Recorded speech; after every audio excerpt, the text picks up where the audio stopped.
ನಮ್ಮ ಮೆಟ್ರೋ ಹಳದಿ ಮಾರ್ಗದ ಹೊಸ ಮೆಟ್ರೋ ರೈಲು ಚೀನಾದಿಂದ ಬೆಂಗಳೂರಿಗೆ ಆಗಮಿಸಿದೆ.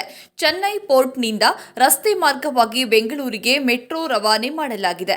ಇದು ಚಾಲಕರಹಿತ ಮೆಟ್ರೋ ರೈಲಾಗಿದೆ. ನಮ್ಮ ಮೆಟ್ರೋ ಹೆಬ್ಬಗೋಡಿ ಡಿಪೋಗೆ ಹೊಸ ರೈಲು ಬೋಗಿಗಳ ರವಾನೆ ಮಾಡಿದ್ದಾರೆ. ನಮ್ಮ ಮೆಟ್ರೋದ ಫೇಸ್ 2 ಯೋಜನೆಯ ಕಾರಿಡಾರ್ 3ರ ಆರ್ವಿ ರಸ್ತೆ ಟು ಬೊಮ್ಮಸಂದ್ರ ಮಾರ್ಗವಾಗಿ ಚಲಿಸಲಿದೆ. ಒಟ್ಟು 19.15 ಕಿಲೋಮೀಟರ್ ಉದ್ದದ ಈ ಹಳದಿ ಮಾರ್ಗಕ್ಕೆ 6 ಬೋಗಿಗಳ ಹೊಸ ರೈಲು ಆಗಮಿಸಿದೆ.